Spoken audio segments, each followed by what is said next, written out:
അത്യുന്നതനെ നിന്റെ വാസസ്ഥലമാക്കിയിരിക്കുന്നു. ഒരനർത്ഥവും നിനക്ക് ഭവിക്കുകയില്ല, ഒരു ബാധയും നിന്റെ കൂടാരത്തിനടുക്കയില്ല. നിന്റെ എല്ലാ വഴികളിലും നിന്നെ കാക്കേണ്ടതിന് അവൻ നിന്നെക്കുറിച്ച് തൻ്റെ ദൂതന്മാരോട് കൽപ്പിക്കും. നമുക്ക് പ്രാർത്ഥിക്കാം. ഞങ്ങളെ സ്നേഹിക്കുന്ന കാരുണ്യവാനായ കർത്താവേ, വിശുദ്ധ ദിവസം പ്രഭാതത്തിൽ ഈ ആരാധനയ്ക്ക് നേതൃത്വം നൽകുവാൻ അങ്ങ് ഞങ്ങളെ അനുവദിച്ചുവല്ലോ. ഇന്നത്തെ ആരാധനയിൽ ഞങ്ങളുടെ വിശ്വാസികൾക്ക് ഒരുമിച്ച് ആലയത്തിൽ വന്ന് ആരാധിക്കാൻ കഴിയാത്ത ഈ പ്രത്യേക സാഹചര്യത്തിൽ ഭവനങ്ങളിലായിരുന്നുകൊണ്ട് ആരാധനയിൽ പങ്കുചേരുന്ന എല്ലാ പ്രിയ മക്കളെയും അവിടുത്തെ കരങ്ങളിൽ വഹിച്ചുകൊള്ളണമേ. ഇന്നത്തെ ആരാധന അവസാനിക്കുന്നവരെയും അവിടുന്ന് തന്നെ ഞങ്ങളെ നിയന്ത്രിച്ചുകൊണ്ടിരിക്കണമേ. ഈ ശുശ്രൂഷയിലൂടെ സഹായികളായി അങ്ങയുടെ നാമത്തെ മഹത്വപ്പെടുത്തുന്ന പ്രിയപ്പെട്ടവരെ അങ്ങ് തന്നെ നിയന്ത്രിക്കണമേ, കാത്തുകൊള്ളണമേ. ഇന്നത്തെ ആരാധനയിലൂടെയുള്ള മഹത്വം അവിടുന്ന് സ്വീകരിച്ച് ഞങ്ങളെ അനുഗ്രഹിക്കണം. യേശുവിൻ നാമത്തിൽ ഞങ്ങളുടെ പ്രാർത്ഥന കേൾക്കണമേ. ആമേൻ. ദൈവത്തിന് സ്തുതിക്കും മഹത്വത്തിനുമായി 11ാമത്തെ ഗീതം നമുക്ക് പാടാം. ഗീതം 11. എന്നാത്മാവേ നിന്നെയും മറ്റ് സൃഷ്ടി സർവവും ഭംഗിയായുണ്ടാക്കിയ ദൈവത്തെ സ്തുതിക്കുക.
നമുക്ക് ദൈവത്തെ ആരാധിക്കാം.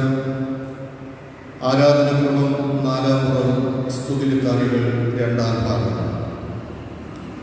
സ്തുതിലിത്താനികൾ 2-ാം ഭാഗം. യഹോവ തന്റെ വിശുദ്ധ മന്ദിരത്തിലുണ്ട്, സർവഭൂമിയും തിരുസന്നിധിയിൽ മൗനമായിരിക്കട്ടെ.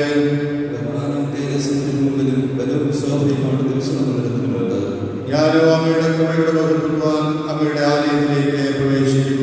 അങ്ങയുടെ വിശുദ്ധ മന്ദിരത്തിന് നേരെ അങ്ങനെയുള്ള ഭക്തിയോടെ ആരാധിക്കും.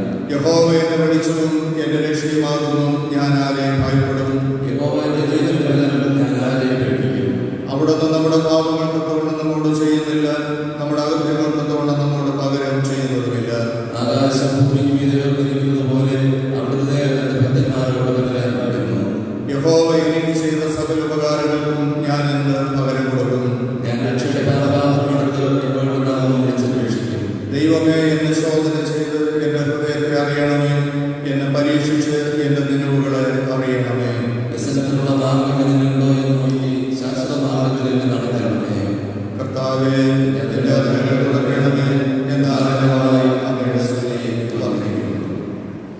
ക്രിസ്തു യേശുവിൽ വിശുദ്ധീകരിക്കപ്പെട്ട ചെയ്യപ്പെട്ടവരും വിളിക്കപ്പെട്ട വിശുദ്ധന്മാരും ആയുള്ളവരെ ദൈവത്തിൻ്റെ മുൻപിൽ പ്രാർത്ഥനയോടുകൂടെ എത്താൻ നിങ്ങളുടെ ഹൃദയങ്ങളെ ഉയർത്തുവേൻ.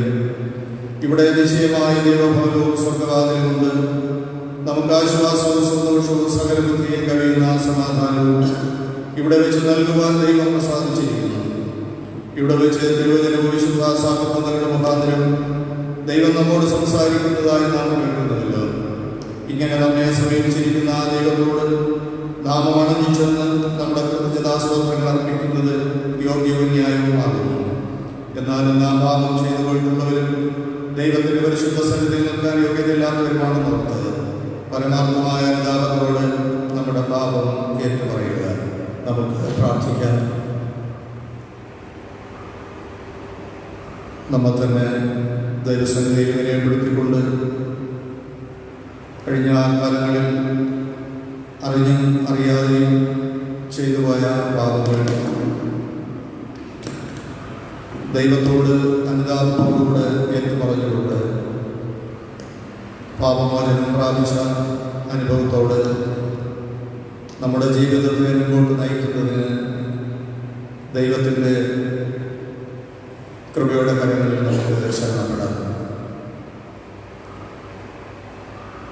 ഒരു നിമിഷം മൗനമായി നമ്മൾ തന്നെ ദൈവസന്നിധിയിൽ വിനയപ്പെടുത്തി നമുക്ക് പ്രാർത്ഥിക്കാം.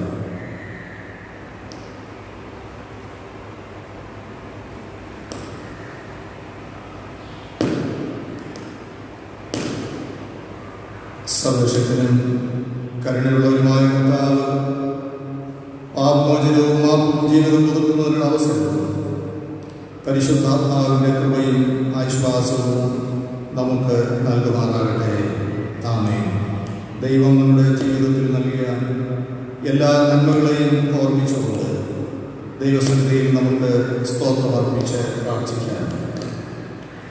ആരാധനക്രമത്തിലെ 17-ാം കുറിപ്പ് കൊടുത്തിരിക്കുന്ന സ്തോത്ര പ്രാർത്ഥനയിൽ പങ്കുചേരാൻ ഓരോ അപേക്ഷയുടെയും പിന്നാലെ കർത്താവെ ഞങ്ങളങ്ങേ സ്തുതിക്കുന്നു എന്ന് പ്രതിവാക്യമായി നമുക്ക് പ്രാർത്ഥിക്കാം.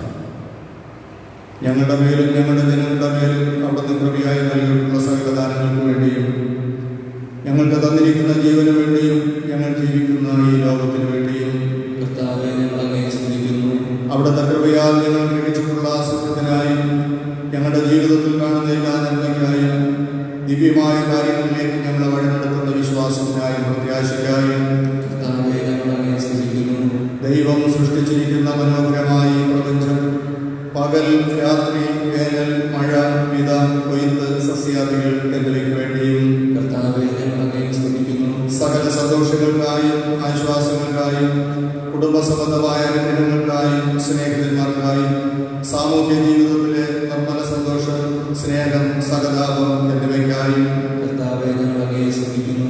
ഞങ്ങൾക്ക് തന്നിരിക്കുന്ന ഉപജീവന മാർഗങ്ങൾ വിദ്യാഭ്യാസം സാഹിത്യം ശാസ്ത്രം കല സംസ്കാരം എന്നിവയ്ക്കായി കർത്താവെ ഞങ്ങളങ്ങേ സ്തുതിക്കുന്നു. സാമൂഹിക നീതിക്കും മർദ്ദിതരുടെ വിമോചനത്തിനും അവശരുടെ ഉദ്ധാരണത്തിനു വേണ്ടി പോരാടുന്ന ഭരണാധിപന്മാർ സാമൂഹിക പ്രവർത്തകർ നിയമനിർമ്മാതാക്കൾ ശാസ്ത്രജ്ഞന്മാർ തുടങ്ങിയവർക്കായി കർത്താവെ ഞങ്ങളങ്ങേ സ്തുതിക്കുന്നു. ദൈവം ദാനമായി നൽകിയിരിക്കുന്ന കുഞ്ഞുങ്ങൾ യുവതി യുവാക്കൾ വിദ്യാർത്ഥികൾ എന്നിവർക്കായി കർത്താവെ ഞങ്ങളങ്ങേ സ്തുതിക്കുന്നു. അങ്ങയുടെ പുത്രനായ യേശുക്രിസ്തുവിനെ ഞങ്ങൾക്ക് നൽകിയ കൃപയ്ക്കായി പരിശുദ്ധാത്മാവിന്റെ സഹവാസത്തിനായി സഭയിലെ വിവിധ ശുശ്രൂഷകൾക്കായി കർത്താവെ ഞങ്ങളങ്ങേ സ്തുതിക്കുന്നു. മറ്റുള്ളവരെ ശുശ്രൂഷിക്കുന്നതിലൂടെ ക്രിസ്തുവിന്റെ സ്നേഹം വെളിപ്പെടുത്തുവാൻ ലഭിച്ചിരിക്കുന്ന സന്ദർഭങ്ങൾക്കായി കർത്താവെ ഞങ്ങളങ്ങേ സ്തുതിക്കുന്നു. നമുക്ക് ഒരുമിച്ച് പ്രാർത്ഥിക്കാം. കൃപയും സ്നേഹവും നിറഞ്ഞ ദൈവമേ, ഞങ്ങളിപ്പോൾ ഞങ്ങളുടെ ആഗ്രഹങ്ങൾ കൊണ്ട് അങ്ങയെ സ്തുതിച്ച് ഞങ്ങളെ തന്നെ അങ്ങേക്ക് പ്രതിഷ്ഠിച്ച് ജീവിക്കുന്നതിനും ജീവിതത്തിൽ സ്തുതിക്കുന്നതിനും ഞങ്ങൾക്ക് കൃപ ചെയ്യണമേ. ഞങ്ങളുടെ വീട്ടുകാരനായ കർത്താവേ, ഞങ്ങളുടെ വായ വാക്കുകളും ഹൃദയത്തിലെ ധ്യാനവും തിരുവിഭാഗം സദാകാലമാകട്ടെ. ആമേൻ. 93-ാം സങ്കീർത്തനം നമുക്കെല്ലാവർക്കും എഴുന്നേറ്റ് നിന്ന് പ്രതിവാക്യമായി വായിക്കാം. 93-ാമത്തെ സങ്കീർത്തനം.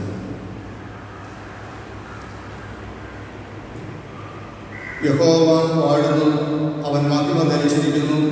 യഹോവ ബലം ധരിച്ച് അരയ്ക്ക് കെട്ടിയിരിക്കുന്നു. ഭൂലോകം ഇളകാതെ ഉറച്ചു നിൽക്കുന്നു.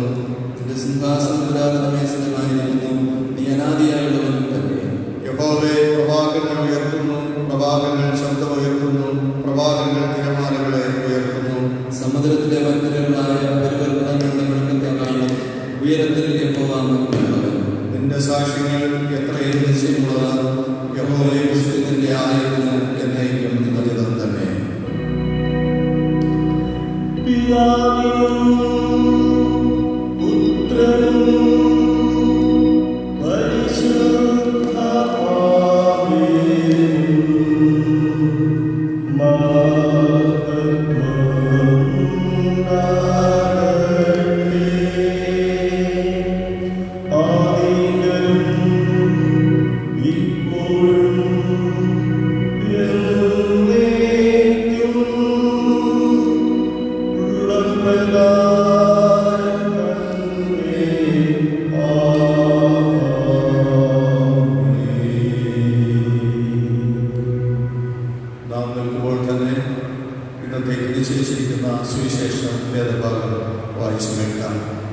വിശുദ്ധ യോഹന്നാൻ എഴുതിയ സുവിശേഷം 20-ാം അധ്യായം 24 മുതൽ 29 വരെയുള്ള വാക്യങ്ങൾ. വിശുദ്ധ യോഹന്നാൻ 20-ാം അധ്യായം 24 മുതൽ 29 വരെ. എന്നാൽ യേശു വന്നപ്പോൾ 12 ഒരുവനായ ദിദിമോസ് എന്ന തോമസ് അവരോടുകൂടെ ഉണ്ടായിരുന്നില്ല. മറ്റേ ശിഷ്യന്മാർ അവരോട്, ഞങ്ങൾ കർത്താവിനെ കണ്ടു എന്ന് പറഞ്ഞാൽ ഞാൻ അവൻ്റെ കൈകളിൽ ആണിപ്പഴുത് കാണുകയും ആണിപ്പഴുതിൽ വിരലിടുകയും അവൻ്റെ വിലാപ്പുറത്ത് കൈയിടുകയും ചെയ്തിട്ടല്ലാതെ വിശ്വസിക്കുകയില്ല എന്ന് അവൻ അവരോട് പറഞ്ഞു. 8 ദിവസം കഴിഞ്ഞിട്ട് ശിഷ്യന്മാർ പിന്നെയും അകത്ത് കൂടിയിരിക്കുമ്പോൾ തോമാസും ഉണ്ടായിരുന്നു. വാതിൽ അടച്ചിരിക്കെ യേശു വന്ന് നടുവിൽ നിന്നുകൊണ്ട്, നിങ്ങൾക്ക് സമാധാനം എന്ന് പറഞ്ഞു. പിന്നെ തോമാസിനോട്, നിന്റെ വിരൽ ഇങ്ങോട്ട് നീട്ടി എൻ്റെ കൈകളെ കാണുക, നിന്റെ കൈ നീട്ടി എൻ്റെ വിലാപ്പുറത്തിടുക, അവിശ്വാസിയാകാതെ വിശ്വാസിയായിരിക്കുക എന്ന് പറഞ്ഞു. തോമാസ് അവനോട്, എൻ്റെ കർത്താവും എൻ്റെ ദൈവവുമായുള്ളവേ എന്ന് ഉത്തരം പറഞ്ഞു. യേശു അവനോട്, നീ എന്നെ കണ്ടതുകൊണ്ട് വിശ്വസിച്ചു, കാണാതെ വിശ്വസിച്ചവർ ഭാഗ്യവാന്മാർ എന്ന് പറഞ്ഞു. ഇവിടെ സുവിശേഷ വേദഭാഗം വായിച്ചു കഴിഞ്ഞു. ദൈവം ഈ തിരുവചനങ്ങളാൽ നമ്മെ അനുഗ്രഹിക്കുമാറാകട്ടെ. ആമേൻ. നമ്മുടെ വിശ്വാസത്തെ നമുക്ക് പ്രഖ്യാപിക്കാം. സർവശക്തിയുള്ള പിതാവായി ആകാശത്തെയും ഭൂമിയെയും സൃഷ്ടിച്ച ദൈവത്തിൽ ഞാൻ വിശ്വസിക്കുന്നു. ദൈവത്തിൻ്റെ ഏകപുത്രനായി നമ്മുടെ കർത്താവായ യേശു ക്രിസ്തുവിൽ ഞാൻ വിശ്വസിക്കുന്നു. അവിടുത്തെ പരിശുദ്ധാത്മാവിനാൽ ഞങ്ങളെ ഉത്പാദിപ്പിച്ച് പൊതുസ്ഥിതിയിൽ കഷ്ടപ്പെട്ട് കുരിശിൽ തറയ്ക്കപ്പെട്ടു, മരിച്ചടക്കപ്പെട്ടു. അവിടുന്ന് മരിച്ചതിലേക്ക് മൂന്നാം ദിവസം അവിടുന്ന് സ്വർഗ്ഗത്തിലേക്ക് കയറി സർവശക്തിയുടെ പിതാവായ ദൈവത്തെ ഉത്പാദിപ്പിക്കുന്നു. അവിടുന്ന് പരിശുദ്ധാത്മാവിനെ ഞാൻ വിശ്വസിക്കുന്നു. വിശുദ്ധ കാതോലിക സഭയിലും വിശുദ്ധ നാട് സംസ്കൃതത്തിലും പാപമോചനത്തിലും മരിച്ചവരുടെ പുനരുദ്ധാനത്തിലും നിത്യജീവനിൽ ഞാൻ വിശ്വസിക്കുന്നു. ആമേൻ. നമുക്ക് മധ്യസ്ഥ പ്രാർത്ഥനയ്ക്കായി ഒരുങ്ങാൻ പ്രാർത്ഥിക്കാം. നമ്മുടെ ഹൃദയങ്ങളെ ദൈവത്തിലേക്ക് കേന്ദ്രീകരിച്ചുകൊണ്ട് നമുക്കൊരു മനസ്സായി ദൈവത്തോട് പ്രാർത്ഥിക്കാം. ഞങ്ങളെ സൃഷ്ടിച്ച് ദിനംതോറും പരിപാലിച്ചുകൊണ്ടിരിക്കുന്ന സ്വർഗീയ പിതാവേ, ഈ വിശുദ്ധ ദിവസത്തിലെ ആരാധനയിൽ പങ്കുചേരാൻ ഞങ്ങളെയും ഞങ്ങളുടെ കുടുംബങ്ങളെയും അവിടുന്ന് ഒരുക്കിയിരിക്കുന്ന കൃപകൾക്കായി സ്തോത്രം ചെയ്യുന്നു. കർത്താവേ, എല്ലാ വിശുദ്ധ ദിനത്തിലും ആലയത്തിൽ കൂടി വന്ന് ആരാധിക്കുന്നത് പോലെ ഞങ്ങൾക്ക് ഇന്നേ ദിനവും ഒന്ന് ആരാധിക്കാൻ കഴിയാതിരിക്കുന്ന ഈ പ്രത്യേക സാഹചര്യത്തിൽ ദേശത്തിൻ്റെ വിവിധ ഭാഗങ്ങളിലായി പാർക്കുന്ന ഞങ്ങളുടെ ഇടവകയിലുള്ള എല്ലാ ജനങ്ങൾക്കും ഭവനങ്ങളിൽ ഇരുന്നുകൊണ്ട് ഇന്നത്തെ ഈ മഹത്വമുള്ള ശുശ്രൂഷയിൽ പങ്കുചേരുവാൻ അവിടെ അനുവദിച്ചിരിക്കുന്നുവല്ല. ലോകത്തിൻ്റെ വിവിധ ഭാഗങ്ങളിലായി പടർന്നു പിടിച്ചിരിക്കുന്ന കൊറോണ വൈറസ് എന്ന മഹാമാരി മുഖാന്തരം മനുഷ്യവർഗം ദുരിതപൂർണമായ ഒരു ജീവിതത്തിലേക്ക് ആയിരിക്കുന്നു. അനേകായിരങ്ങൾ ഈ ലോകത്തിൽ നിന്ന് മരണത്താൽ നീക്കപ്പെടുകയും ഇപ്പോഴും കഠിനമായ രോഗങ്ങൾ വഹിച്ചുകൊണ്ട് ചികിത്സകൾ ലഭിക്കാതെ ദുരിതപൂർണമായിരിക്കുന്ന ജീവിതം നയിക്കുന്നത് ഞങ്ങൾ ഓർക്കുന്നു. കർത്താവേ, ഈ ഏറ്റവും അതികഠിനമായി വന്നുകൊണ്ടിരിക്കുന്ന ഈ വൈറസിൻ്റെ പിടിയിൽ നിന്ന് ഞങ്ങളുടെ ദേശത്തെല്ലാം അവിടുന്ന് രക്ഷിക്കണമേ എന്ന് പ്രാർത്ഥിക്കുന്നു. ഞങ്ങളുടെ സംസ്ഥാനത്തെയും ഞങ്ങളുടെ രാജ്യത്തെയും ലോകരാഷ്ട്രങ്ങളെയൊക്കെയും കർത്താവെ അവിടുന്ന് കരുണയോടെ കാത്തുകൊള്ളുകയും ഈ രോഗം പൂർണ്ണമായിട്ട് ദേശങ്ങളിൽ നിന്ന് മാറിപ്പോകുവാൻ അവിടുന്ന് സഹായിക്കണമേ. വരും ദിവസങ്ങളിൽ മനുഷ്യരുടെ സ്വതന്ത്രമായിരിക്കുന്ന ജീവിതങ്ങളിലോട്ട് പ്രവേശിക്കുവാൻ പോകണം അവിടുന്ന് സഹായിക്കണമെന്ന് പ്രാർത്ഥിക്കുന്നു. ഇതുവരെയുള്ള കാര്യങ്ങൾക്ക് വേണ്ട നിയന്ത്രണങ്ങൾ നൽകിയ ഞങ്ങളുടെ സംസ്ഥാന ഗവൺമെൻറ്റിനായും ഞങ്ങളുടെ മുഖ്യമന്ത്രിക്കായും മറ്റു മന്ത്രിമാർക്കായും ഭരണകർത്താക്കളെ എല്ലാവരെയും ദൈവകരങ്ങളിൽ ഞങ്ങൾ സമർപ്പിക്കുന്നു. പ്രത്യേകിച്ച് ഞങ്ങളുടെ സഭയുടെ നേതൃത്വവും ആവശ്യമായിരിക്കുന്ന എല്ലാ നിർദ്ദേശങ്ങളും ആലോചനകളും തന്ന് ഇന്നയോളം അവിടുന്ന് പരിപാലിച്ച കുറവുകൾക്കായി നന്ദിയോടെ സ്തോത്രം ചെയ്യുന്നു. കർത്താവെ, ഇനിയുള്ള ദിവസങ്ങളിലും എല്ലാ ജനങ്ങളും അതീവ ശ്രദ്ധയോടുകൂടെ തന്നെ ജീവിക്കുന്നതിനും ഈ രോഗത്തിൽ നിന്ന് മുക്തി നേടുന്നതിന് ദൈവം സഹായിക്കുകയും ചെയ്യണമെന്ന് പ്രാർത്ഥിക്കുന്നു. ഞങ്ങളുടെ ദക്ഷിണ കേരള മഹായിടവകയും അഭിമുഖ്യത്തിനു വേണ്ടിയും ദൈവത്തിൻ്റെ കരങ്ങളിൽ തരുന്നു. മഹായുടെ നേപ്പാനുള്ള എല്ലാ കഴിവും പ്രാർത്ഥനയോടും നൽകി മഹായിടവകയുടെ നേതൃത്വത്തെയും കർത്താവെ അവിടുന്ന് തന്നെ കാത്തുകൊള്ളണമേ.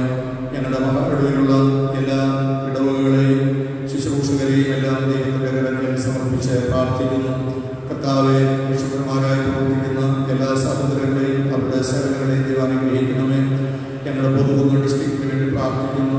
ഡിസ്ട്രിക്റ്റിൽപ്പെട്ട എല്ലാ ഇടവകൾക്കും വേണ്ടി അവിടെയുള്ള എല്ലാ ശുശ്രൂഷകളെയും ഞങ്ങൾ ഓർക്കുന്നു. പൊതുകുന്ന ഇടവകയ്ക്ക് വേണ്ടി പ്രാർത്ഥിക്കുന്നു. ഞങ്ങളുടെ ഇടവകയിലുള്ള എല്ലാ കുടുംബങ്ങളെയും ദൈവത്തിൻ്റെ സന്നിധിയിൽ സമർപ്പിച്ച് പ്രാർത്ഥിക്കുന്നു. ഈ കാലഘട്ടങ്ങളിൽ ഞങ്ങളുടെ ഇടവകയ്ക്ക് നേതൃത്വം നൽകുന്ന കമ്മിറ്റിക്ക് വേണ്ടി പ്രാർത്ഥിക്കുന്നു. ആവശ്യമായിരിക്കുന്ന ബുദ്ധിയും നല്ല ആലോചനയും ഞങ്ങളുടെ മക്കൾക്കും എല്ലാം നൽകണമേ. ഞങ്ങളുടെ ആലയത്തിലുള്ള എല്ലാ സംഘടനകൾക്കായും ഞങ്ങളുടെ ഇടവകയുടെ പ്രവർത്തനങ്ങളിൽ പങ്കുചേരുന്ന എല്ലാ ജനങ്ങൾക്കും വേണ്ടി ഞങ്ങൾ പ്രാർത്ഥിക്കുന്നു. ഓരോ വ്യക്തികളെയും കുടുംബങ്ങളെയും അവിടുന്ന് കാത്തുകൊള്ളണമേ. സമാധാനത്തോടെ ഇനിയോട് പരിപാലിക്കണമെന്ന് വിനയമായി പ്രാർത്ഥിക്കുന്നു. കഴിഞ്ഞ കാലങ്ങളിലും ഞങ്ങളുടെ സഭയുടെ വിവിധമായ ശുശ്രൂഷകളിൽ പങ്കുചേരുന്ന എല്ലാ പ്രിയപ്പെട്ടവർക്കും വേണ്ടി ഞങ്ങൾ പ്രാർത്ഥിക്കുന്നു. കർത്താവെ, ഇന്നത്തെ ആരാധന ദൈവസന്നിധിയിൽ ഞങ്ങൾ അർപ്പിക്കുമ്പോൾ ഈ ആരാധനയുടെ പ്രയോജനം കുടുംബങ്ങളിലായിരിക്കുന്ന എല്ലാവരും പ്രാപിച്ചെടുക്കാൻ ഞങ്ങളോടൊന്ന് സഹായിക്കണമേ. ഞങ്ങളുടെ കുടുംബങ്ങളിൽ രോഗങ്ങൾ കൊണ്ട് തളർന്നും ഭാരപ്പെടുന്നവരുമായ പ്രിയപ്പെട്ടവരെ സൗഖ്യപ്പെടുത്തണമേ. തൊഴിലുകൾ നഷ്ടപ്പെട്ടു പോകുമോ എന്ന ഭീതിയിരിക്കുന്നവരെ ഭയപ്പാടുകളെ അവിടുന്ന് മാറ്റുകയും അന്നത്തേക്കുള്ള നന്മകളെ സ്വർഗീയപിതാവിലേക്ക് കൊടുക്കുകയും ചെയ്യണമെന്ന് വിനയമായി പ്രാർത്ഥിക്കുന്നു. പല നിലകളിലും ജീവിതം പരാജയപ്പെട്ടു പോകുമോ എന്നോർത്ത് നിരാശയുടെ അനുഭവങ്ങളിലായിരിക്കുന്ന പ്രിയപ്പെട്ടവരുടെ നിരാശകളെല്ലാം അവിടുന്ന് മാറ്റണമേ.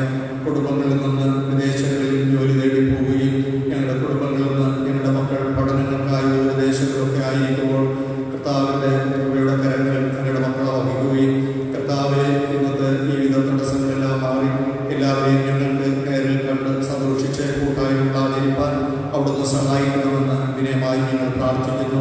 ഞങ്ങളുടെ കുടുംബങ്ങളിലൊക്കെ നടത്തേണ്ട എല്ലാ കൂട്ടായ്മകളും തുടർന്നുള്ള ദിവസങ്ങളിൽ നടത്താനുള്ള അവസരങ്ങൾ ദൈവം നൽകുകയും ചെയ്യണമെന്ന് വിനയമായി പ്രാർത്ഥിക്കുന്നു.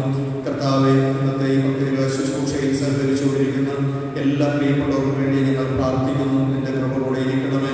ഞങ്ങൾക്ക് ആവശ്യമായിരിക്കുന്ന ദൈവത്തിൻ്റെ വചനത്തെ അവിടുത്തെ മകനിലൂടെ നൽകി ഞങ്ങളെ അവിടുത്തെ ആത്മാവിനാൽ ബലപ്പെടുത്തിക്കൊള്ളുകയും ചെയ്യണമെന്ന് പ്രാർത്ഥിക്കുന്നു. ഈ ദേശത്തെ ആകമാനം ദൈവം അനുഗ്രഹിക്കണമേ.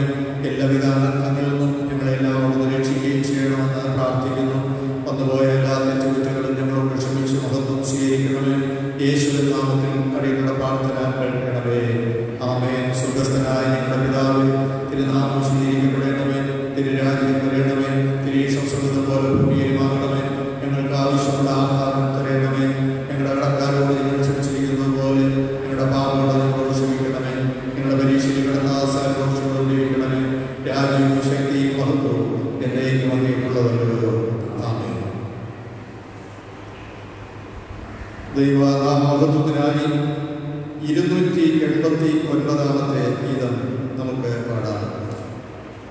289 ഗീതം. വീണ്ടും പാടിക്കൊണ്ടാടുവിൻ യേശുവിൻ വാക്യങ്ങൾ. സാരം തോന്നുവാൻ പാടുവിൻ അത്ഭുത വാക്യങ്ങൾ.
മഹാപരിശുദ്ധനും നിത്യനുമായ കർത്താവേ, ഒരു പുതിയ വിശുദ്ധ ദിവസം കൂടെ ഞങ്ങൾ കാണുന്നതിനും അങ്ങേ ആരാധിക്കുന്നതിനും അവിടുന്ന് ഈ ഭൂമിയിൽ ഞങ്ങളെ ശേഷിപ്പിച്ച് ഇത്രയും സമൃദ്ധിയോടെ ഞങ്ങളെ പരിപാലിക്കുന്നതേക്കായി നന്ദിയോടെ സ്തോത്രം. ഇന്നത്തെ ഈ ആരാധനയിൽ ഞങ്ങൾക്ക് പങ്കുചേരാൻ ഞങ്ങളെല്ലാവരെയും അവിടുന്ന് സഹായിച്ചിരിക്കാൻ നന്ദിയോടെ വാഴ്ത്തുന്നു. കർത്താവേ, ആരാധനയുടെ ആരംഭം മുതൽ ഇതുവരെ തിരുസാന്നിധ്യം പകർന്നുവല്ലോ. വചനം കേൾപ്പിക്കായി ഞങ്ങൾ ഒരുങ്ങുന്ന കർത്താവേ, മോശയുടെ നാന്മയിൽ കൂടെ ഇരുന്ന് സംസാരിച്ച ദൈവം, അടിയന്റെ നാവിലും കൂടെ ഇരുന്ന് അങ്ങയുടെ വചനങ്ങളെ അവിടുന്ന് സംസാരിക്കണമേ. കേൾക്കുന്ന എൻ്റെ മക്കളെയും അടിയനെയും അവിടുന്ന് ഒരുപോലെ അനുഗ്രഹിക്കണം. അങ്ങ് യഥാർത്ഥമായി തിരിച്ചറിഞ്ഞ് കർത്താവിന്റെ രക്ഷിതാവുമായി അംഗീകരിക്കുവാനും സ്വീകരിച്ച് അങ്ങയുടെ നാമോദത്തിനായി ജീവിക്കാൻ അവിടുന്ന് ഞങ്ങൾ ഒരുക്കണം. യേശുവിൻ നാമത്തിൽ ഞങ്ങളുടെ പ്രാർത്ഥന കേൾക്കണമേ.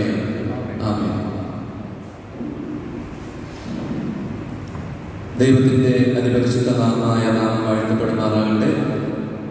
വീണ്ടും ഒരു വിശുദ്ധ ദിവസം കൂടെ കാണുന്നതിനും വലിയവനായ ദൈവത്തെ ആരാധിക്കുന്നതിനുമുള്ള ഭാഗ്യം ഒരുപക്ഷെ ആലയത്തിൽ ഒരുമിച്ച് കൂടി വരാനായിട്ട് സാധിച്ചില്ല എങ്കിൽ ദൈവം നമുക്ക് നൽകി. ആ ദൈവത്തിന് ഞാൻ ആദ്യമായി നന്ദിയും സ്തുതിയും അർപ്പിക്കുന്നു. തിരുവചനം നമ്മെ പഠിപ്പിക്കുന്നത് പോലെ നിങ്ങളുടെ ശരീരം ദൈവത്തിൻ്റെ ആലയമാണ് എന്ന് ഓർമ്മപ്പെടുത്തുമ്പോൾ ഈ ശരീരത്തെ വിശുദ്ധിയോടെ ദൈവത്തിൻ്റെ ആലയമാക്കി ഒരുക്കുകയും ഹൃദയമാകുന്ന അൾത്താരയിൽ നിന്ന് ദൈവത്തിന് സ്തുതിയും സ്തോത്രവും ദൈവത്തിന് ഇഷ്ടപ്പെടുന്ന ആരാധനയായി ഉയരുവാൻ സർവശക്തനായ ദൈവം നമുക്ക് കൃപ നൽകുമാറാകട്ടെ എന്ന് ആശംസിക്കുകയും പ്രാർത്ഥിക്കുകയും ചെയ്യുന്നു. ഇന്ന് തിരുവചന ധ്യാനത്തിനായി നമുക്ക് പ്രാർത്ഥനയോടെ ആയിരിക്കാം. അതിനാധാരമായി തിരഞ്ഞെടുത്തിരിക്കുന്ന തിരുവചന വേദഭാഗം പാഠഭാഗമായി വായിച്ചു കേട്ട വിശുദ്ധ യോഹന്നാൻ എഴുതിയ സുവിശേഷം 20-ാം അധ്യായം 28-29 വാക്യങ്ങൾ. തോമസ് അവനോട്, എന്റെ കർത്താവും എന്റെ ദൈവവുമായുള്ളവേ എന്ന് ഉത്തരം പറഞ്ഞു. യേശു അവനോട്, നീ എന്നെ കണ്ടതുകൊണ്ട് വിശ്വസിച്ചു, കാണാതെ വിശ്വസിച്ചവർ ഭാഗ്യവാന്മാർ എന്ന് പറഞ്ഞു. കർത്താവായ യേശുക്രിസ്തുവിന്റെ മരണ പുനരുത്ഥാനത്തിന് ശേഷമുള്ള 1-ാമത്തെ ഞായറാഴ്ചയാണ് ഇന്ന് നാം ആഘോഷിക്കുന്നത്. ഇന്ന് നമുക്ക് ചിന്തയ്ക്കായിട്ട് നൽകിയിരിക്കുന്ന വിഷയം കർത്താവിനെ, ക്രിസ്തുവിനെ കർത്താവും രക്ഷിതാവുമായി ഏറ്റുപറയുക എന്നതാണ്. മറ്റൊരർത്ഥത്തിൽ യേശുവിനെ കർത്താവുമായി രക്ഷിതാവുമായി സ്വീകരിക്കുകയും ആ സാക്ഷ്യം മറ്റുള്ളവരോട് ഏറ്റുപറയുക, അല്ലെങ്കിൽ ഒരു സാക്ഷ്യ ജീവിതത്തിന്റെ അനുഭവമാണ് ഇന്ന് നമ്മിൽ നിക്ഷിപ്തമായിരിക്കുന്നത് എന്നത് ഞാൻ ഓർമ്മപ്പെടുത്തട്ടെ. ഈ വാക്യത്തിന്റെ പശ്ചാത്തലം നമുക്കറിയാം. കർത്താവായ യേശുക്രിസ്തുവിന്റെ മരണത്തിന് ശേഷം യേശുവിനെ അടക്കം ചെയ്ത് തന്നോട് കൂടെ ഉണ്ടായിരുന്ന ശിഷ്യന്മാർ എല്ലാവരും ഒരുമിച്ച് കൂടി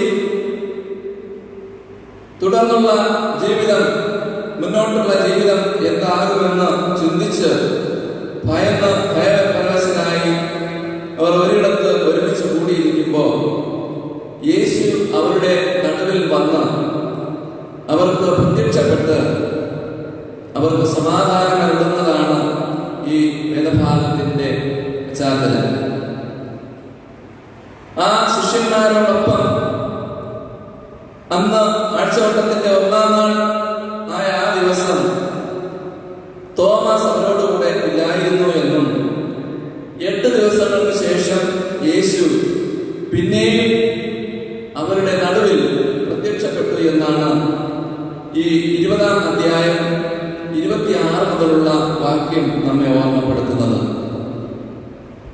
യേശുവിൽ വിശ്വസിക്കാത്ത, യേശുവിന്റെ ഉയർത്തെഴുന്നേൽപ്പിൽ വിശ്വസിക്കാത്ത തോമാസിന് യേശു അവന്റെ സംശയം ദൂരീകരിച്ച് ആ തോമാസിനെ തന്റെ ദൗത്യത്തിലേക്ക് കൊണ്ടുവരുന്ന അനുഭവമാണ് ഇന്ന് നാം വായിച്ചു കേട്ട തിരുവചന വേദഭാഗം.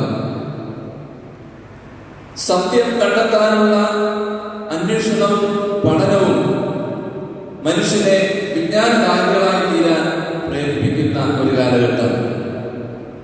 സംശയങ്ങളും അവിശ്വാസവും ഉണ്ടാകുന്ന സാഹചര്യത്തിൽ ഇന്ന് പലരും സത്യത്തിൽ നിന്നും അകന്നു പോകുന്ന ഒരു കാലഘട്ടം. പ്രത്യേകിച്ച് ഇന്ന് നാം നേരിടുന്ന പ്രതിസന്ധികളിൽ ചില ആളുകളെങ്കിലും ദൈവമുണ്ടോ എന്നുള്ള ചോദ്യത്തോടുകൂടെ സംശയിക്കുന്ന ഒരു കാലഘട്ടത്തിൽ ജീവിക്കുന്ന നിങ്ങളുടെയും എന്റെയും ജീവിതത്തിൽ യേശു എന്റെ കർത്താവും എന്റെ രക്ഷിതാവുമെന്ന് ഏറ്റുപറയുവാൻ നമുക്ക് ഇന്നത്തെ ആരാധനയിലൂടെ, ചിന്തകളിലൂടെ നമുക്ക് സാധിക്കട്ടെ. വിശ്വാസ ജീവിതത്തിൽ സംശയ ദൂരീകരണത്തിന് വളരെയേറെ പ്രസക്തിയുണ്ട്. സംശയിക്കുന്ന ഒരാൾക്ക് യഥാർത്ഥമായ വിശ്വാസത്തിൽ നിലനിൽക്കാനായിട്ട് കഴിയില്ല. അത് തന്നെയാണ് ഈ തോമാസിന്റെ ജീവിതത്തിലും സംഭവിച്ചത്. തന്നോട് കൂടെ ഉണ്ടായിരുന്ന മറ്റു സുഹൃത്തുക്കൾ യേശുവിനെ കണ്ടു എന്ന് പറയുമ്പോഴും തോമാസിന് അത് വിശ്വസിക്കുവാനായിട്ട് കഴിഞ്ഞില്ല എന്ന് നാം മനസ്സിലാക്കുകയാണ്. നമ്മുടെ ഓരോരുത്തരുടെയും ജീവിതാനുഭവത്തിലൂടെ അത് തിരിച്ചറിയുവാൻ നമുക്ക് സാധിക്കണം. അത് മാത്രമല്ല, ആ അനുഭവത്തിലൂടെ കർത്താവിനെ നമുക്ക് സാക്ഷിക്കുവാനും കഴിയണമെന്ന് വേദപുസ്തകം നമ്മെ ഓർമ്മപ്പെടുത്തുകയാണ്. കർത്താവിനോടുള്ള സ്നേഹവും സമർപ്പണവും വിശ്വാസവും അത് എത്രത്തോളം നമ്മൾ വർദ്ധിക്കുന്നുവോ അത്രത്തോളം ജീവൻ നൽകുന്നതിന് പോലുമുള്ള അർപ്പണബോധം നമ്മിൽ ഉണ്ടാക്കുന്നു എന്ന് നാം മനസ്സിലാക്കുകയാണ്. ഈ തോമാസിന്റെ ജീവിത ചരിത്രവും നമ്മെ ഓർമ്മപ്പെടുത്തുന്നതും അത് തന്നെയാണ്. യേശുവിൽ വിശ്വസിക്കാത്ത തോമാസ് യേശുവിനെ നേരിട്ട് കണ്ടുമുട്ടിയപ്പോൾ, യേശുവിന്റെ വിലാപ്പുറത്ത് കൈയിടുമ്പോൾ, തന്റെ ആണിപ്പഴുതുകളിൽ വിരലുകളിട്ട് യേശുവിനെ നേരിട്ട് സ്പർശിച്ച് വിശ്വസിക്കുമ്പോൾ, യേശുവിനെ അംഗീകരിച്ച് യേശുവിന് വേണ്ടി ജീവൻ പോലും അർപ്പിക്കുന്ന ഒരു തോമാസിനെ നമുക്ക് കാണുവാനായിട്ട് സാധിക്കുകയാണ്. ഇന്ന് നമുക്ക് ലഭ്യമായിരിക്കുന്ന തിരുവചന വേദഭാഗങ്ങളിലൂടെ നാം നോക്കുമ്പോൾ, പുറപ്പാട് പുസ്തകം 3-ാം അധ്യായത്തിൽ വിശ്വാസത്തിന്റെ ഉറപ്പിനായി ദൈവത്തോട് സംസാരിക്കുന്ന മോശയെ നാം കാണുകയാണ്. പുറപ്പാട് പുസ്തകം 3-ാം അധ്യായം 13 മുതൽ 17 വരെയുള്ള വാക്യങ്ങളിൽ അവിടെ നാം മനസ്സിലാക്കുന്നത്, ദൈവം മോശയെ വിളിച്ച് തന്റെ ജനമായ ഇസ്രായേലിനെ വീണ്ടെടുക്കാനായിട്ട് അവന് ദൗത്യം ഏൽപ്പിക്കുമ്പോൾ മോശ ദൈവത്തിൽ സംശയിക്കുകയാണ്. ഞാൻ ജനത്തോട് എന്താണ് പറയേണ്ടത്? ആരാണ് എന്നെ നിങ്ങളുടെ അടുക്കൽ അയച്ചത് എന്ന് ചോദിക്കുമ്പോൾ ഞാൻ എന്ത് പറയണമെന്നൊക്കെയുള്ള സംശയം മോശയുടെ ജീവിതത്തിൽ ഉണ്ടാവുകയാണ്. എന്നാൽ മോശ ദൈവത്തോട് സംസാരിച്ച് ദൈവം നേരിട്ട് മോശയ്ക്ക് പ്രത്യക്ഷപ്പെടുകയും ദൈവത്തിന്റെ പരമാധികാരം വ്യക്തമായി ലഭ്യമാകുമ്പോൾ മോശയുടെ വിശ്വാസം ശക്തമായി തീർന്നു. മോശ ദൈവം തന്നെ വെളിപ്പെടുത്തിയതിനു ശേഷം താൻ ഫറവോന്റെ കൊട്ടാരത്തിൽ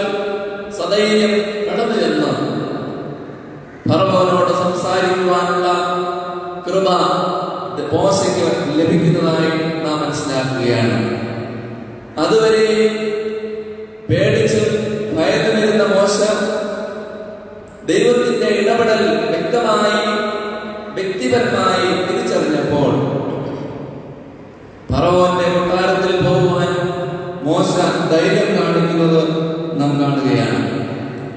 നമ്മുടെ ജീവിതത്തെ ഭരിക്കുന്ന സംശയങ്ങളും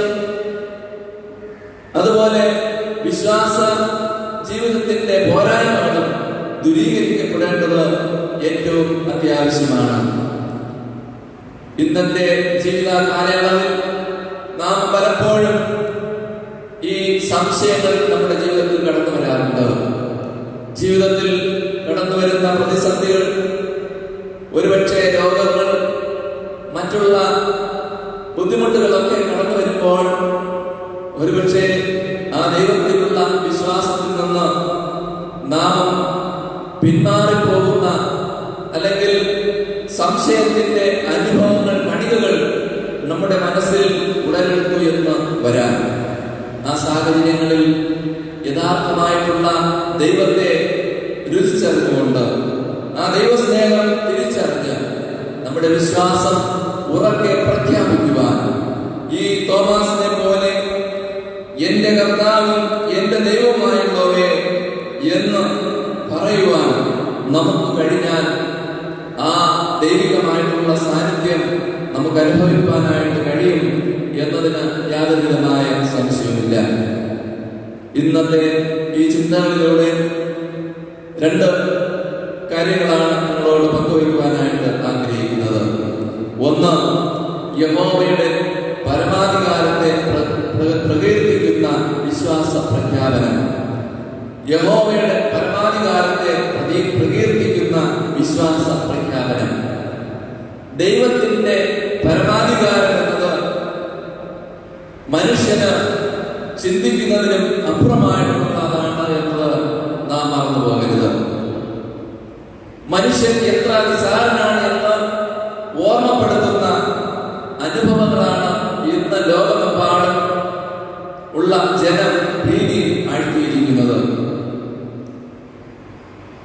ദൈവത്താൽ സൃഷ്ടിക്കപ്പെട്ടിരിക്കുന്ന ഈ പ്രപഞ്ചവും പ്രപഞ്ചത്തിലെ സകല ജീവജാലങ്ങളും പ്രകൃതിയുമെല്ലാം ദൈവത്തിന്റെ നിയന്ത്രണത്തിലാണ് എന്ന് ഒന്നുകൂടെ ഓർമ്മപ്പെടുത്തുന്ന അനുഭവങ്ങൾ നമ്മുടെ ജീവിതത്തിൽ നാം മനസ്സിലാക്കുന്നു.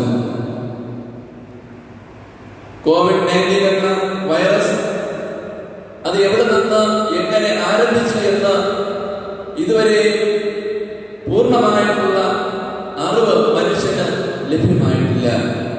എന്നാൽ സകല ജീവചരാചരങ്ങളെയും എല്ലാം അറിയുകയും കാണുകയും ചെയ്യുന്ന ഒരു ദൈവത്തിന്റെ പരമാധികാരത്തെ കുറിച്ച് നാം ഉണരേണ്ടത് ഏറ്റവും അത്യാവശ്യമാണ്. മനുഷ്യന്റെ നഗ്നനേത്രങ്ങൾക്ക് മറവായിരിക്കുന്നത് ഒന്നും ദൈവത്തിന് മറവായിരിക്കുന്നില്ല എന്നത് നാം മറന്നു പോകരുത്. നാം പ്രതിവാക്യമായി പറഞ്ഞ സങ്കീർത്തനം 93 അവിടെ നാം മനസ്സിലാക്കുന്നത് സങ്കീർത്തനക്കാരന്റെ വിശ്വാസ പ്രഖ്യാപനമാണ്. അതിന്റെ ഒന്നാമത്തെ വാക്യം ഇങ്ങനെ പറയുന്നു: യഹോവ വാഴുന്നു, അവൻ ബലം ധരിച്ചിരിക്കുന്നു എന്നാണ്. യഹോവ വാഴുന്നു, അവൻ ബലം ധരിച്ചിരിക്കുന്നു എന്ന് അവിടെ രേഖപ്പെടുത്തിയിരിക്കുകയാണ്.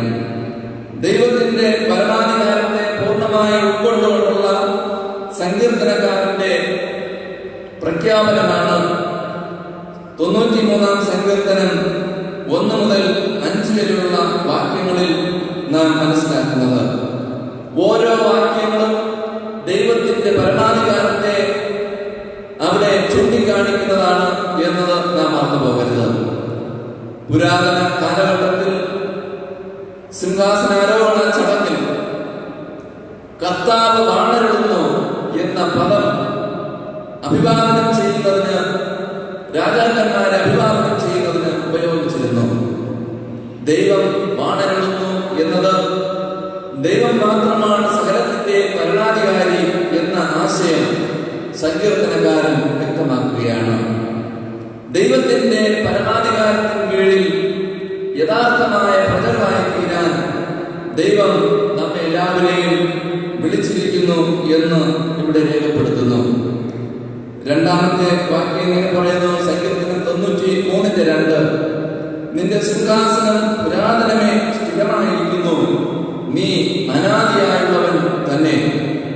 നാലാം വാക്യം, സമുദ്രത്തിലെ വൻതിരകളായ പെരുവെള്ളങ്ങളുടെ മുടക്കത്തെക്കാളും യഹോവ മഹിമയുള്ളവൻ എന്നൊക്കെ യഹോവയുടെ പരമാധികാരത്തെ കുറിച്ച് സങ്കീർത്തനക്കാരനോട് വർണ്ണിക്കുകയാണ്. നമ്മുടെ പാഠഭാഗങ്ങളിലേക്ക് നാം കടന്നു വരുമ്പോഴും പുറപ്പാട് പുസ്തകം 3-ാം അധ്യായം അതിന്റെ 14-ാമത്തെ വാക്യത്തിൽ മോശ ദൈവത്തോട് ചോദിക്കുന്ന ചോദ്യത്തിന് ദൈവം നൽകുന്ന മറുപടി ഇങ്ങനെയാണ്. യഹോവ മോശയോട് പറയുന്നു, ഞാനാകുന്നവൻ ഞാനാകുന്നു, ഞാനാകുന്നു എന്നുള്ളവൻ എന്നെ നിങ്ങളുടെ അടുക്കൽ അയച്ചിരിക്കുന്നു എന്നിങ്ങനെ അരുളി ചെയ്തു എന്ന് നാം മനസ്സിലാക്കുകയാണ്. മോശ ഇസ്രായേൽ ജനത്തെ വീണ്ടെടുക്കുന്നതിനായി ഫറവോന്റെ കൊട്ടാരത്തിൽ കടന്നു പോകുമ്പോ മോശയ്ക്ക് തന്റെ ജീവിതത്തിൽ ഉണ്ടായിരുന്ന സംശയം ദൂരീകരണത്തെയാണ് നാം ഇവിടെ കാണുന്നത്. മോശ ദൈവത്തോട് ചോദിക്കുകയാണ്, ആരാണ് എന്നെ ഫറവോന്റെ കൊട്ടാരത്തിൽ അയച്ചത് എന്നത് ഞാൻ എന്ത് പറയണമെന്ന് ചോദിക്കുന്ന മോശയ്ക്ക് ദൈവം തന്റെ നാമം വെളിപ്പെടുത്തി കൊടുക്കുകയാണ്. എന്നെ കേൾക്കുന്ന പ്രിയ ദൈവജനമേ, നമ്മുടേതായ ജീവിതത്തിൽ നാം ദൈവത്തെ സാക്ഷിക്കുമ്പോൾ അല്ലെങ്കിൽ ആ ദൗത്യം ഏറ്റെടുക്കുമ്പോൾ നമ്മുടെ ജീവിതത്തിലെ സംശയം പൂർണ്ണമായി ദൂരീകരിക്കപ്പെടേണ്ടത് ഏറ്റവും അത്യാവശ്യമാണ്.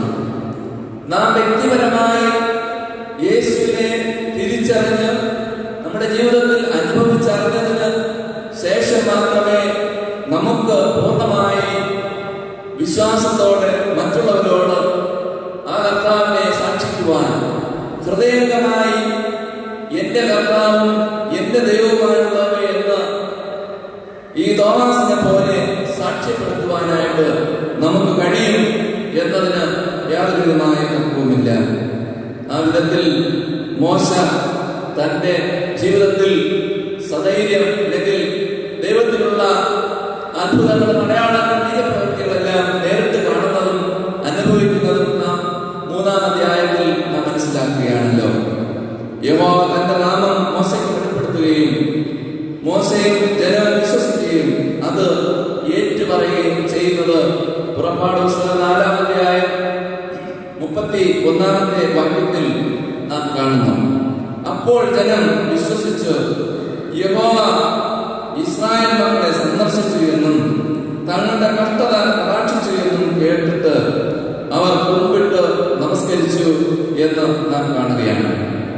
ദൈവത്തിലുള്ള വിശ്വാസമാണ് ദൈവത്തെ ആരാധിക്കുന്നതിന് നമ്മെ പ്രേരിപ്പിക്കുന്നത് എന്നത് നാം മറന്നു പോകരുത്.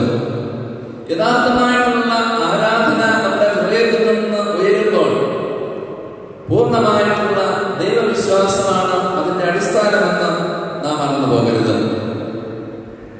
ആ വിധത്തിൽ നമ്മുടെ ജീവിതത്തിൽ ആ വിശ്വാസത്തിന്റെ ഉറപ്പിക്കൽ ഏറ്റവും അത്യാവശ്യമാണ് എന്ന് ഇന്നത്തെ വേദഭാഗം നമ്മെ ഓർമ്മപ്പെടുത്തുകയാണ്. രണ്ടാമതായി, യേശുവിനെ രുചിച്ചറിഞ്ഞുള്ള വിശ്വാസ പ്രഖ്യാപനം. ക്രൂശീകരണത്തിന് ശേഷം ശിഷ്യന്മാർ ഭയചകിതരായി നിരാശ നിറഞ്ഞ് ഉത്കണ്ഠയോടെ മർക്കോസിന്റെ ഭവനത്തിൽ കഴിച്ചുകൂട്ടി എന്ന് നാം കാണുന്നു. ഗുരുവിനെ തള്ളിപ്പറഞ്ഞ പത്രോസും അതുപോലെ തന്റെ കഷ്ടകാലത്തിൽ യേശുവിനെ പരീശന്മാരും ശാസ്ത്രജ്ഞരും ഒക്കെ പിടിക്കുന്ന ആ അനുഭവത്തിൽ കൂടെ ഉണ്ടായിരുന്ന തന്റെ ജീവനതുല്യം സ്നേഹിച്ച ശിഷ്യന്മാർ യേശുവിനെ വിട്ട് ഓടിക്കളഞ്ഞതും എല്ലാം ഓർമ്മിച്ച് കഴിഞ്ഞ കാല ജീവിതത്തിലെ കുറവുകളെ ബലഹീനതകളെ ഓർമ്മിച്ച് കുറ്റബോധമുള്ളവരായി ശിഷ്യന്മാർ ഒരുമിച്ച് കൂടിയിരിക്കുകയാണ്. ഇനി എന്ത് ചെയ്യുവാനായിട്ട് കഴിയും? കുറ്റബോധം വന്ന അവരുടെ ജീവിതത്തിൽ യേശു അവരുടെ നടുവിൽ പ്രത്യക്ഷനായി ഇന്നും നമ്മുടെ ജീവിതത്തിൽ ആ ശിഷ്യന്മാരെ പോലുള്ള അനുഭവങ്ങൾ ഉണ്ടാകുമ്പോൾ തീർച്ചയായും ദൈവസാന്നിധ്യം നമുക്ക് അനുഭവിക്കാനായിട്ട് കഴിയും. അവരുടെ ജീവിതത്തിൽ ഒന്നാമതായി തങ്ങളുടെ ജീവിതത്തിൽ വന്ന കുറവുകൾ ഓർമ്മിച്ച് കുറ്റബോധമുള്ളവരായി തീർന്നു. പത്രോസ് യേശുവിനെ തള്ളിപ്പറഞ്ഞതോർത്ത് കുറ്റബോധമുള്ളവനായി തീർന്നു. മറ്റു ശിഷ്യന്മാർ യേശുവിനോടൊപ്പം നിൽക്കുവാൻ കഴിഞ്ഞില്ലല്ലോ എന്ന് അവരുടെ ജീവിതത്തിലെ കുറ്റബോധം. യേശു ഏറ്റവും അധികം സ്നേഹിച്ച യോഹന്നാനും അവണ്ണം തന്നെ. രണ്ട്, ചെയ്ത തെറ്റോർത്ത് പശ്ചാത്തപിക്കുമ്പോൾ ദൈവത്തിന്റെ സാന്നിധ്യം അനുഭവിക്കുവാനായിട്ട് കഴിയും. വീണ്ടും നാം മനസ്സിലാക്കുന്നത് നിരാശയോടെ ആയിരിക്കുമ്പോൾ ജീവിതത്തിൽ പലതിന്റെ കുറിച്ചുള്ള പ്രയാസങ്ങളും പ്രതിസന്ധികളും ഒക്കെ കടന്നു വരുന്ന നിരാശകൾ നിറഞ്ഞ അനുഭവങ്ങളിൽ ആയിരിക്കുമ്പോൾ ദൈവത്തിന്റെ സാന്നിധ്യം നമ്മിലേക്ക് കടന്നു വരുന്നു. ഭയം നിറഞ്ഞവരായിരിക്കുമ്പോൾ പലതിനെ കുറിച്ച് ഓർമ്മിച്ച് നാളത്തെ ഭാവിയെ കുറിച്ചുള്ള ചിന്തയോടെ എന്റെ ജീവിതം എന്തായിത്തീരും, ഇനി മുന്നോട്ടുള്ള ജീവിതം എങ്ങനെയെന്ന് ഉള്ള പ്രതീക്ഷകൾ നഷ്ടപ്പെട്ട് നിരാശയോടെ ആയിരിക്കുന്ന വ്യക്തി ജീവിതങ്ങളുടെ മധ്യേ യേശുവിന്റെ സാന്നിധ്യമുണ്ട് എന്ന് ഈ ഭാഗം നമ്മെ ഓർമ്മപ്പെടുത്തുകയാണ്. ഇങ്ങനെയുള്ള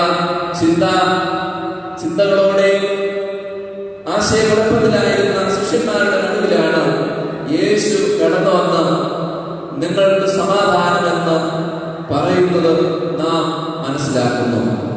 പ്രിയമുള്ളവരെ, ഈ പറഞ്ഞതുപോലുള്ള അനുഭവങ്ങളിൽ ജീവിതത്തെ കുറിച്ചുള്ള പല പ്രതീക്ഷകൾ നഷ്ടപ്പെട്ടവരായിട്ടോ അല്ലെങ്കിൽ ഭാവിയെ കുറിച്ച് ഓർമ്മിച്ച് നിരാശയോടെയോ കുറ്റബോധം കൊണ്ട് മനസ്സ് തകർന്നവരായിട്ടോ ഇല്ലെങ്കിൽ ഇന്നത്തെ സാഹചര്യത്തിൽ നേരിടുന്ന പ്രതിസന്ധികൾ അല്ലെങ്കിൽ ലോകമെമ്പാടുമുള്ള ജനം നേരിടുന്ന പ്രതിസന്ധികളിൽ നിരാശയോടെ ആയിരിക്കുന്ന വ്യക്തി ജീവിതങ്ങളെ അവരുടെ ജീവിതത്തിൽ ആ യേശുവിൽ വിശ്വസിക്കുന്നുവെങ്കിൽ തീർച്ചയായും യേശുവിന്റെ സമാധാനം നമുക്ക് അനുഭവിക്കുവാനായിട്ട് കഴിയും. ശിഷ്യന്മാരുടെ നടുവിൽ പ്രത്യക്ഷനായ യേശു ഇന്നും നമ്മുടെ മധ്യേ അവൻ കടന്നു വന്നിട്ടുണ്ട്. അല്ലെങ്കിൽ ആ യേശുവിന്റെ സമാധാനം നമുക്ക് അനുഭവിക്കുവാനായിട്ട് കഴിയും. അതിന് നാം പൂർണ്ണമായും വിശ്വസിച്ച് മതിയാവൂ എന്ന് ഈ വേദഭാഗം നമ്മെ ഓർമ്മപ്പെടുത്തുകയാണ്. യോഹന്നാന്റെ സുവിശേഷം 20-ാം അധ്യായം 24 മുതൽ 29 വരെയുള്ള വാക്യങ്ങളിൽ യേശുവിനെ കണ്ട മറ്റ് ശിഷ്യന്മാരെ തോമസ് വിശ്വസിച്ചില്ല എന്നും ആ വിശ്വാസത്തെ ദുരീകരിക്കുവാൻ യേശു വീണ്ടും പ്രത്യക്ഷപ്പെട്ടു എന്നുമാണ് രണ്ടാമത്തെ ഭാഗത്തിൽ നമ്മെ ഓർമ്മപ്പെടുത്തുന്നത്. അവിടെ തോമസിന്റെ പ്രതികരണം വളരെ ശ്രദ്ധേയമാണ്. തന്റെ ഹൃദയത്തിന്റെ ആഴത്തിൽ നിന്ന് മറ്റ് ശിഷ്യന്മാർക്ക് ഉണ്ടായിരുന്ന അപ്പുറമായിട്ടുള്ള ഒരു വിശ്വാസമാണ് തോമസിന് ഉണ്ടാകുന്നത്. വ്യക്തിപരമായി യേശുവിനെ തോമസ് സ്വീകരിക്കുകയാണ്. എന്റെ കർത്താവും എന്റെ ദൈവവുമായല്ലോ എന്ന് പറയുന്ന തോമസ് ഞങ്ങളുടെ കർത്താവും ഞങ്ങളുടെ ദൈവമായല്ലോ എന്നല്ല, വ്യക്തിപരമായി യേശുവിനെ തോമസ് അംഗീകരിക്കുകയാണ്. ഈ കർത്താവിനെ ഞാൻ അവിശ്വസിച്ചു പോയല്ലോ എന്നുള്ള ആ ഒരു മനസ്സിന്റെ വിങ്ങലോടുകൂടെ തോമസ് യേശുവിനെ ഏറ്റുപറയുന്നത് നാം കാണുകയാണ്. 1 കൊരിന്ത്യർ ലേഖനം 12-ാം അധ്യായം 3-ാമത്തെ വാക്യത്തിൽ പൗലോസ് പറയുന്നു, പരിശുദ്ധാത്മാവിനാൽ അല്ലാതെ യേശു കർത്താവ് എന്ന് ഏറ്റുപറയുവാൻ ആർക്കും കഴിയില്ല എന്ന് രേഖപ്പെടുത്തിയിരിക്കുകയാണ്. ഇപ്പോൾ ഇതിന്റെ ആശയം പൗലോസ് രേഖപ്പെടുത്തുന്നത് ഒരു വ്യക്തി പറഞ്ഞതുകൊണ്ട് കേട്ടതുകൊണ്ട് അല്ലെങ്കിൽ മറ്റേതെങ്കിലും അനുഭവത്തിലൂടെയല്ല, മറിച്ച് വ്യക്തിപരമായ ജീവിതത്തിൽ പരിശുദ്ധാത്മാവിന്റെ ഇടപെടൽ ഒരു വ്യക്തിയുടെ ജീവിതത്തിൽ ഉണ്ടാകുമ്പോഴാണ് യേശു കർത്താവ് എന്ന് ഏറ്റുപറയുവാൻ കഴിയുന്നത് എന്ന് പൗലോസ് വളരെ വ്യക്തമായി നമ്മെ ഓർമ്മപ്പെടുത്തുകയാണ്. വിജ്ഞാനവും ശാസ്ത്രവും വളർന്നുകൊണ്ടിരിക്കുന്ന കാലഘട്ടത്തിൽ അതോടൊപ്പം തന്നെ നിരീശ്വരവാദവും വളർന്നുകൊണ്ടിരിക്കുന്നത് നമുക്ക് കാണാനായിട്ട് സാധിക്കും. ഈ കാലഘട്ടത്തിൽ നമ്മുടെ വ്യക്തിപരമായ ജീവിതത്തിൽ യേശുവിനെ കണ്ടെത്താനും യേശുവിനെ സാക്ഷീകരിക്കാനും സാധിക്കട്ടെ. ഗലാത്യർക്കെഴുതിയ ലേഖനം 2-ാം അധ്യായം 26-ാമത്തെ വാക്യത്തിൽ അവിടെ വീണ്ടും പൗലോസ് പറയുന്നു, എന്നെ സ്നേഹിച്ച് എനിക്ക് വേണ്ടി ജീവൻ തന്ന കർത്താവ് എന്ന് പറയാൻ അവിടെ പൗലോസ് സാധിച്ചു എന്ന് നാം മനസ്സിലാക്കുകയാണ്. നമ്മുടെ ജീവിതത്തിൽ ആ ഒരു ഏറ്റുപറച്ചിൽ, കർത്താവിനെ വിശ്വസിക്കുകയും അംഗീകരിക്കുകയും ചെയ്യുന്ന ആ ഏറ്റുപറച്ചിൽ നമ്മുടെ ഹൃദയത്തിന്റെ ആഴങ്ങളിൽ നിന്ന് ഉണ്ടാകേണ്ടത് ഏറ്റവും അത്യാവശ്യമാണ്. എന്നെ സ്നേഹിച്ച് എനിക്ക് വേണ്ടി ജീവൻ തന്ന കർത്താവ്, എന്നെ രക്ഷിച്ച, എന്നെ വീണ്ടെടുത്ത, എന്റെ പാപത്തിൽ നിന്ന് എന്നെ വീണ്ടെടുക്കാൻ യാഗമായി തീർന്ന യേശു എന്നുള്ള ആ ഒരു വിശ്വാസം, ആ പ്രത്യാശ നമ്മെ സമാധാനത്തിലേക്കും നന്മയിലേക്കും നയിക്കുമെന്ന് ഈ ഭാഗം നമ്മെ ഓർമ്മപ്പെടുത്തുന്നു. ഇന്നത്തെ ഈ ചിന്തകളിലൂടെയും ധ്യാനത്തിലൂടെയും നാം 3 വ്യക്തികളെയാണ് നാം മനസ്സിലാക്കിയത്. ഒന്ന്, മോശ തന്റെ ജീവിതത്തിൽ യഹോവയായ ദൈവത്തെ യഥാർത്ഥമായി തിരിച്ചറിഞ്ഞ് ഫറവോന്റെ കൊട്ടാരത്തിൽ അവൻ കടന്നുപോയി സാക്ഷിക്കുകയാണ്. തന്റെ ജനത്തെ വിട്ടയപ്പാൻ അവൻ വാദിക്കുന്നത് നാം കാണുന്നു. തോമസ് തന്റെ ജീവിതത്തിൽ യേശുവിനെ യഥാർത്ഥമായി അറിഞ്ഞപ്പോൾ തോമസും ആ പ്രഖ്യാപനം ഏറ്റുപറയുന്നത് നാം മനസ്സിലാക്കുന്നു. പൗലോസിന്റെ വാക്കുകളിലൂടെയും പൗലോസ് തന്റെ ജീവിതത്തിൽ ക്രിസ്തുവിനെ രക്ഷകനും ദൈവവുമായി അവിടെ അംഗീകരിച്ചുകൊണ്ട് പറയുന്ന പ്രഖ്യാപനങ്ങളാണ് നാം വായിച്ചു കേട്ടത്.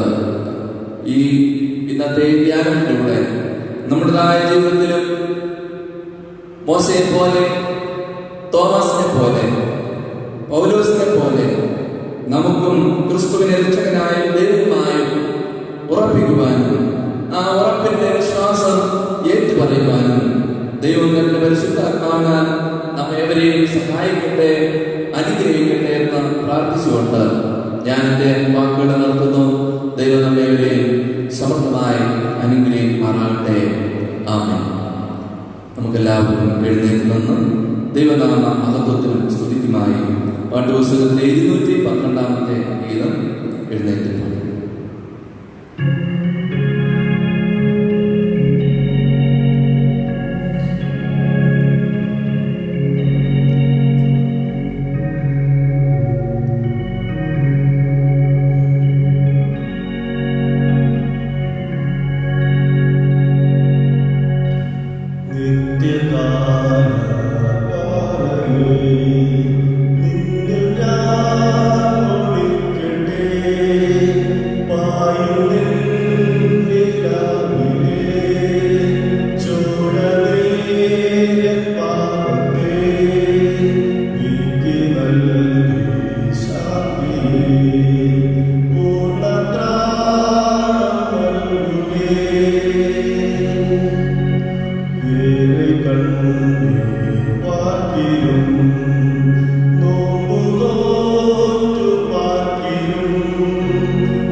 Yeah.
തന്നെ ദൈവകരങ്ങളിലേക്ക് സമർപ്പിക്കാം.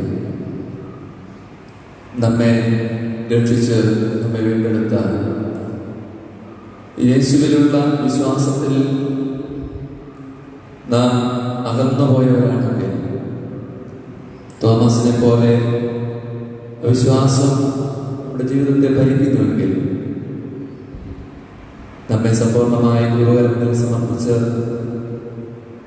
ആ യേശുവിനെ രുചിച്ചറിഞ്ഞ് നമ്മുടെ വിശ്വാസം ഒന്നുകൂടെ ഉറപ്പിക്കുവാൻ തിരുവചനം നമ്മെ ഓർമ്മപ്പെടുത്തുമ്പോൾ നമുക്കും ഏറ്റു പറയാം, എൻ്റെ കർത്താവും എൻ്റെ രക്ഷിതാവും ആയുള്ളവേ എന്ന്.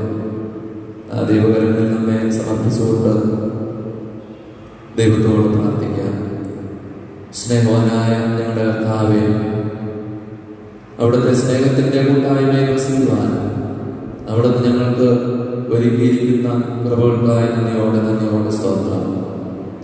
ഞങ്ങൾ കണ്ടിട്ടില്ലാത്ത ഒരു വിശുദ്ധ ദിവസം കൂടെ കാണുവാൻ ദൈവം ഭാഗ്യം നൽകി. ഈ ഭൂമുഖത്ത് ഞങ്ങൾ ജീവിക്കുന്ന ഒരു നിമിഷമെങ്കിലും അത് ദൈവത്തിൻ്റെ കൃപയാണ് എന്ന് ഇന്നത്തെ സംഭവങ്ങൾ ഞങ്ങളെ ഒന്നുകൂടെ ഓർമ്മപ്പെടുത്തുന്നുവല്ലോ. ആ വിധത്തിൽ ദൈവത്തിൻ്റെ കൃപ അനുഭവിച്ച് ഈ ഭൂമുഖത്ത് ഞങ്ങൾ ജീവിക്കുമ്പോൾ അങ്ങയെ വിശ്വസിച്ച് പറഞ്ഞ് അങ്ങയുടെ സാക്ഷ്യമുള്ള മക്കളായി ജീവിക്കുവാൻ അവിടെ ഞങ്ങളെല്ലാവരെയും ദൈവം സഹായിക്കണമേ. മോശയെ പോലെ, തോമസിനെ പോലെ, പൗലോസിനെ പോലെ അങ്ങയുടെ സാക്ഷികളായി തീരുവാൻ അവിടുന്ന് ഞങ്ങളെ ഒരുക്കണമേ. ഞങ്ങളുടെ ജീവിതത്തിൽ വന്നുപോയ എല്ലാ കുറവുകളും ബലഹീനതകളും അങ്ങ് പുറപ്പെടണമേ.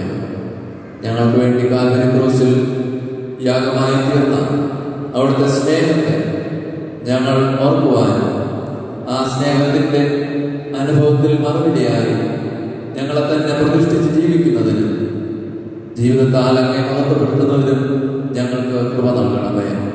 അങ്ങയുടെ സാക്ഷ്യമുള്ള മക്കളായി ജീവിപ്പാൻ അവിടുന്ന് കൃപ നൽകണമേ. ശിഷ്യന്മാർ ഭയന്ന് വിറച്ച് കർത്താവെ ഭാവിയെ കുറിച്ച് ചിന്തിച്ച്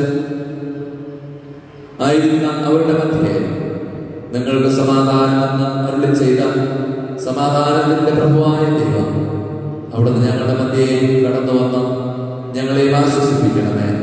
അവിടുത്തെ ദൈവിക സമാധാനം കൊണ്ട് ഞങ്ങൾ നിറയ്ക്കണമേ.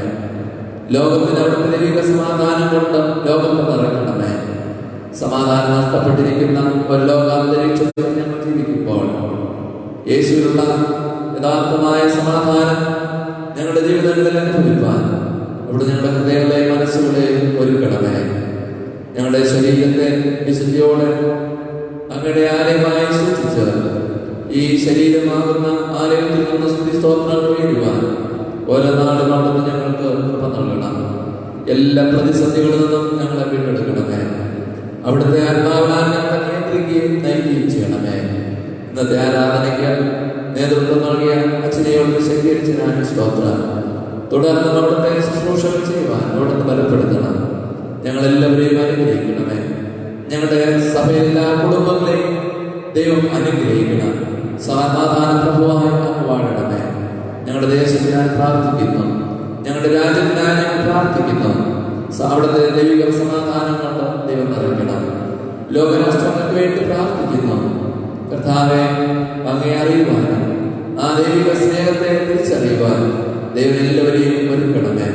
പ്രതികൂലം നിറഞ്ഞ സാഹചര്യത്തിൽ പതറിപ്പോകാതെ ദൈവത്തിൽ വിശ്വസിക്കുവാൻ എല്ലാവർക്കും ദൈവം കൃപ ചെയ്യണമേ.